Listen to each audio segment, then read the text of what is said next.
Channel को subscribe नहीं किया है तो चैनल को सब्सक्राइब कीजिए, लाइक कीजिए, दोस्तों के साथ शेयर भी कीजिए, और जो आपको वीडियो के बारे में आपको सजेशन देना है वो हमें कमेंट करके भी बताएं।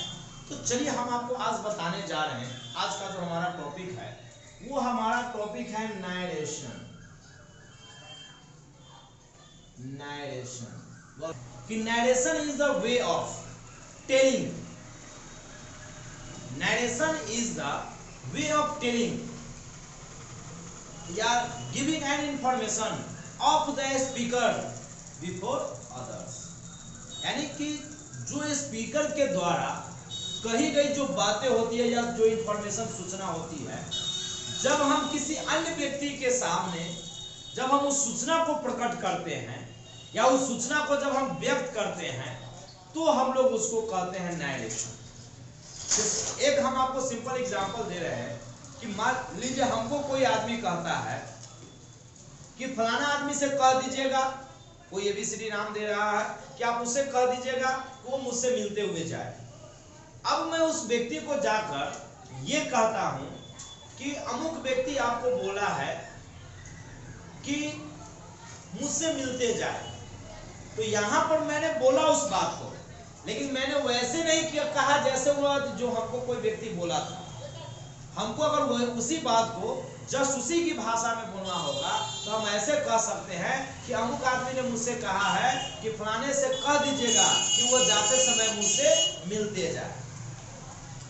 जब हम किसी व्यक्ति को अपने शब्दों में अपनी बात को प्रकट करते हैं तब वो हो जाता है इनडायरेक्ट, और जब उस व्यक्ति की बातों को यानी स्पीकर की बातों को हम वैसे ही प्रकट करते हैं जैसे वो बोला है तो उसको हम लोग कहते हैं डायरेक्ट स्पीच।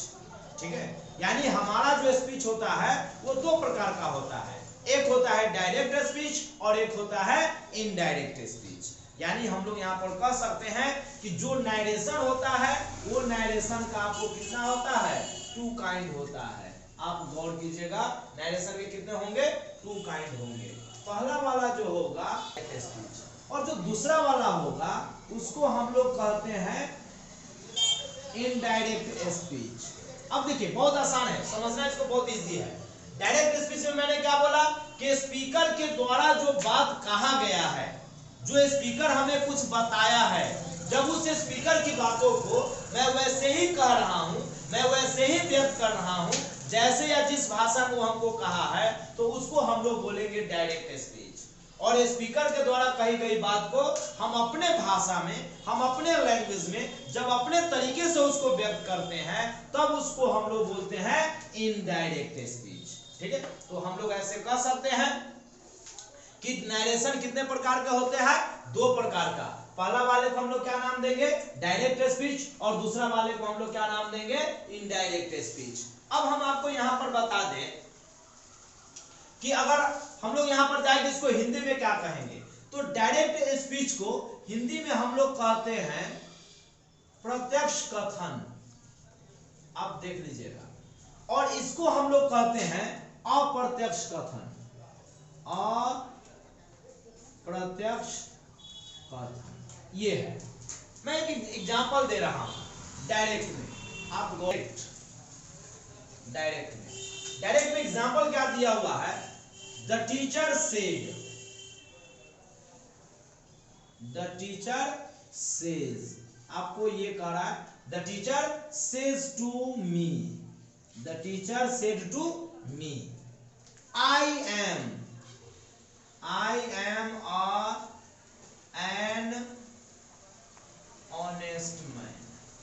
अब आप यहां पर गौर करो, मान लो मैं किसी टीचर से मिला, मैं उनसे बात किया, अब वो हमको कहे कि देखिए हम ईमानदार आदमी हैं।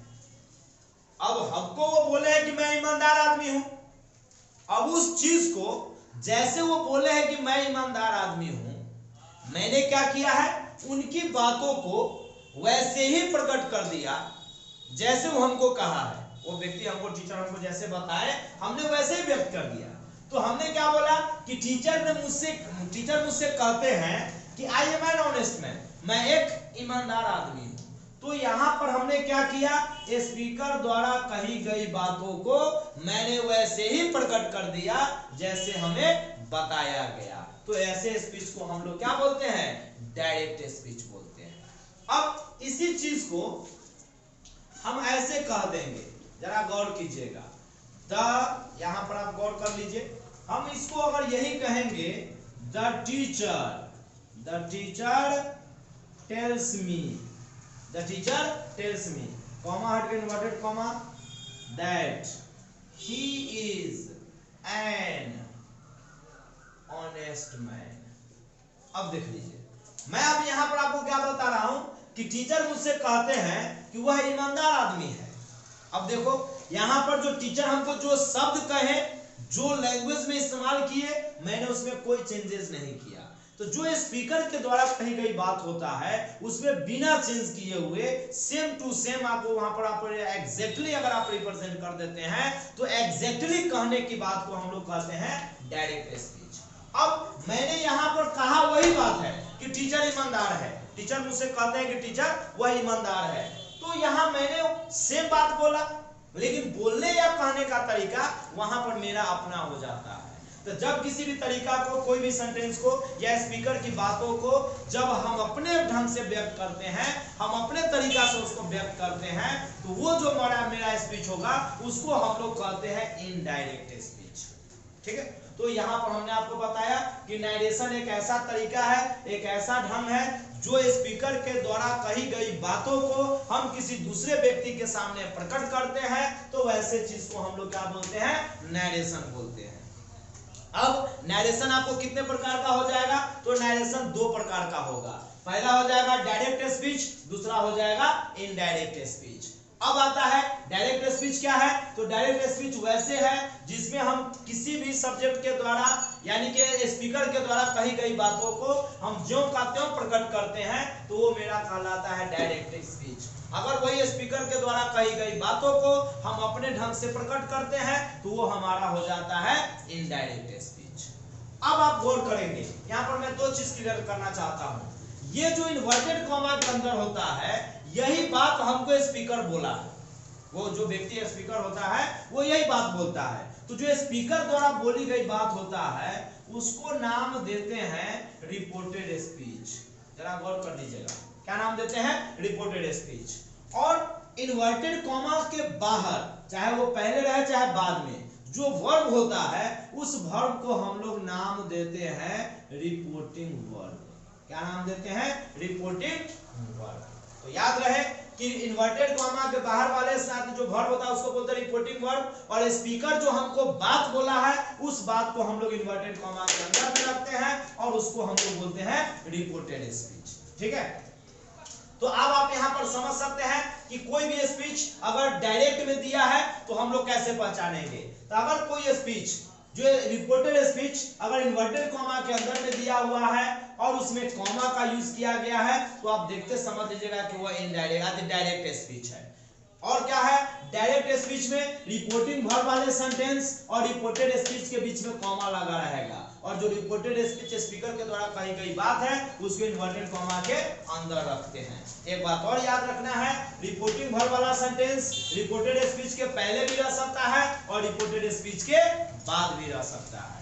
तो आई होप आपको ये समझ में आ गया होगा। फिर मिलते हैं एक नए वीडियो में नए ढंग से कि कैसे हम लोग डायरेक्ट को इनडायरेक्ट में बदलेंगे, उसके तरीका पर हम लोग वहां पर बात करते हैं। मिलते हैं फिर से, तब तक के लिए गुड नाइट एंड वीडियो को कंटिन्यू वॉच करते रहिए। Have a nice day.